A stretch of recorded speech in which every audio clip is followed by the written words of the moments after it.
chỉ bây lệ vết ole với in September ninga sang hệ som ni kali hi India rampum puya zirtir tu te chai moi ni Teachers Day ani a September tha ani awangin ko shantin ten beirwal kan nei hun kha ani ti kan che ome chumi awang chuan keni UPC Notice India North Mizoram District Headquarters ko shan tui kwat lang te poin nilai tho ran zan beirwal in khom kan neya zanin kan in khom namun hi Mizoram Assembly Speaker Upalal Biakzama te chenna Speaker Bangla a ani a chumia kan hun man thalak te le video toite te hi tunchuma hian ka ronda a Speaker Bangla a chunga la lu chil velem lo te tan po tangkai takte ani kan be seya tin ke ni UPC Notice India ko thante tan hian abik takin tuntum sarkar lai Assembly Speaker Upalal Biakzama hi kantan aluin kan chuang em maya Pentecost tung fa ten Speaker Bangla an han wa ve tum ani a kaushan hote chuan kan sha chang to angkhan upazam te hi kaushan manga em mai anu pa hian kaushan tan mi changkai mi ngai tom le ngai na tom em ani a tin pathian chi em mi chung kwa ani a zan ina hetianga beirwal in khom kan han mang thei po hi alom om kan ti em a anuam po kan ti a ahlu kan ti em po kani tin Upalal Biakzama te chung kwa hi Speaker Bangla an chen chung zong hian lalpan vengin hwal him sela lalpa rong an bol na a le ram rong an bol na a lalpa tharawin om puin fin na pe in malsom zel sela ram mi pui te le kaushan hote tan malsom na ni zel turin lalpan tho pui ro se ole tuna chuan kan khom na kan hun man video toite te chumbung angreng tak te po ani me theya chung te chu kan da anga salakin aron chun zom bok don ania he video lo en tu le lo thlir tu zong te khan Upalal Biakzama te chung kwa tan ram rong an bol na a chakzoka digle rin om tak le fel taka rong an bol zel theinan te harsat na le boina le dodal na kara te beitu te beina sang laka te pathian tran puina donga fin na thar te neya an hna an mo phur na te an hlen zel theina turin tongtrai na te kan dil pui thin don ania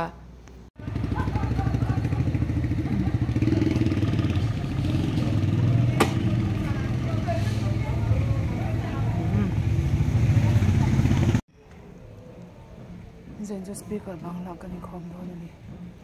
kahal tu kan tin tir lo mai nga a chaw me tin headquarter sa hian lalpan loi turin min sing khom zela mi chik sang hi miro pui tak te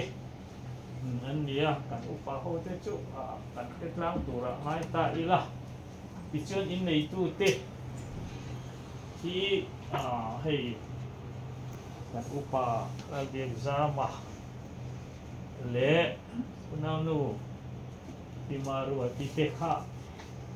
anding vere na sela selo palte ko kan om thaya nei tu de kan din tir de usela alo ome tu le fa dan te ding turan om lem lo chuan in kan du to mai nga anni hi Pentecost chung kwa ten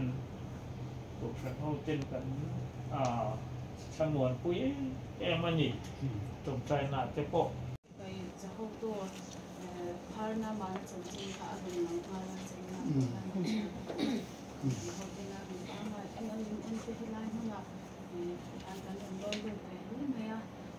se ka jon hoten kan to pin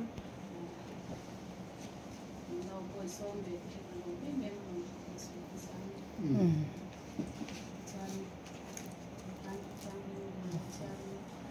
lalte padina chan ko tum chan so dan den om tak me ya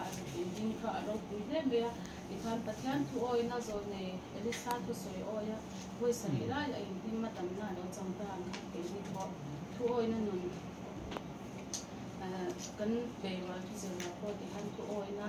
kan han zela thu oi na ni ke din to kan ni sung ha na poi mo e me mani ti ka te kan ta no me ni dan ma ko ni na chu cha เราไม่ทับเทียมที่พวกก็ถูกอันนี้ Bible mi thu oi wanga man som na dong tlem han soi tel ila pakhat na chuan Jacob chuan anu le pa thu oya chu a thu oi na chuan man som na tam tak ani tir ani nu pui fanau le ran tam tak nen apa in lama a ho le ti kan she thei pahli na Josepha chuan apa thu oya a u te nen a thlen khan kun har sa tak tak atoka wan duai angalan chang ma se apa thu a oi na chuan hei apa thu oi na tin an ziak tlanga helai te hi kan correct ve a apa thu oi na ti kha chuan ami zo tong wa dinga khan adik tlat lawa apa thu a oi na chuan ti in kan da ani apa thu a oi na chuan a to pa ai ko ta la ro pui tak ani tir kan ti theyang nu le pa te ta na kan thil ti thei to kha han ti ve sha sam ti kha alo poi mo a zela han ke ni ho poi kan in ngai to a an lo thei lo nu hian eng tia hi kan nu le pa tan kan in pek ti te po hi kan ngai to hi angai le in ka sia a za su ngani respect am dan te kan thiam lo zok thin hem ka ria eng ko a hian zir tu he a milem de sa khwa nga khatia ngata ron selian mai thenin an nu le pa te mal som na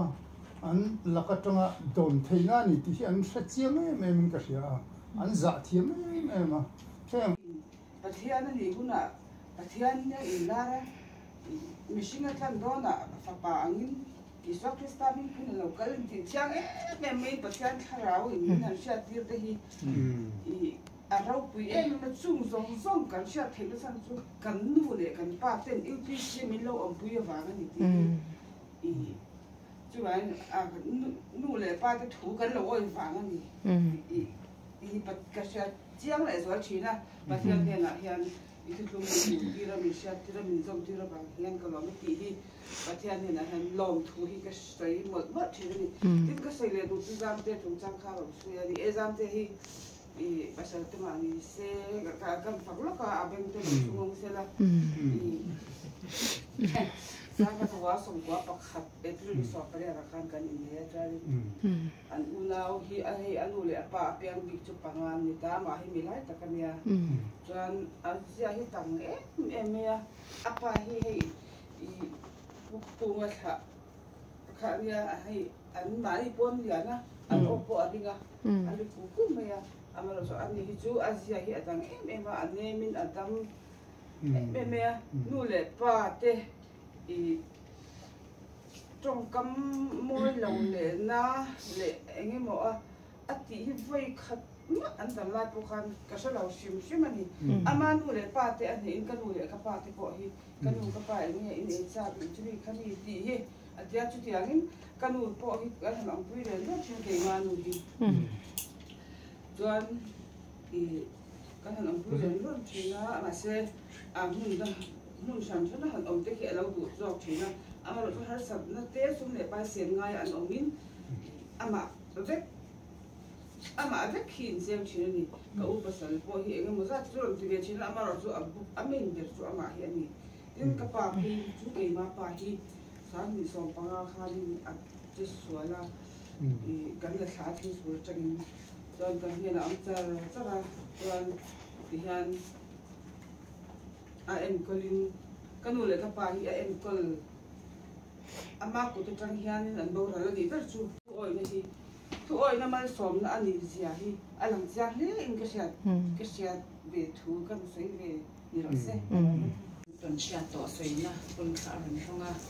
ka ton sia tan sei ve anga nu le pa thu oi ti hen thu oi ti cha jwan nu le pa ma ngai that zia te po ti man sei hian ke man ka ton sia ta Yang em mai chu hi ma ni ya han chui tlak le han chuan tu em chu a om lawa ma ro chu I kanu le ka pa kha ka dom lum ve a chuan kan thu kan on soi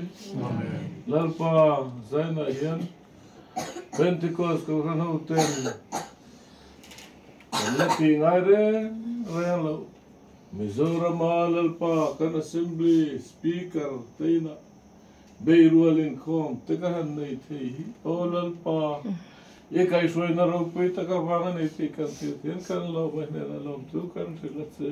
amen zaina lal pa nu le pa de thu zum sang ta kan zirni ya zai nei thu kan zir te kalal pa zai na ron in khom tele tlang sang no de sin dia hom chunga beirual in khom beirual thizir mek ten lal pa imal som nan don pa na lo ni theina turin mal min som sak turin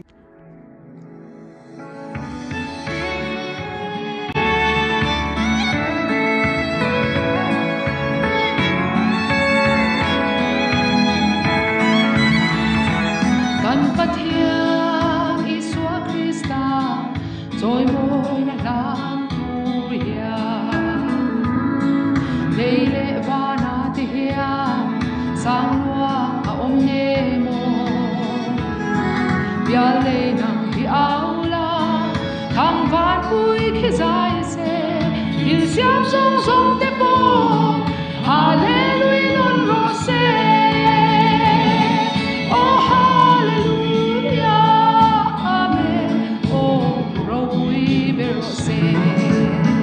cantan con salva min hon sa ta si a van khóc vui lên bia lên xóa in rem thấy na chu cantan hian mo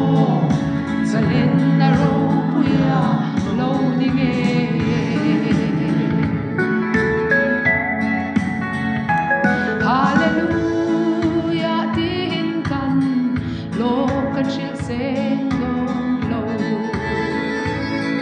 kan chan dam tui chuan tui nu alwan ti re ti sa le tharau na ve zong zong te po sai ne min cho ye o kan tan hoi hoi oh hallelujah amen oh ro pui vero se kan tan con sa min hom sa ta si a van khóc vui lên bia lên xóa linh quen thế na chu kan tan hian mo sa lên na ro puya lâu đi nghe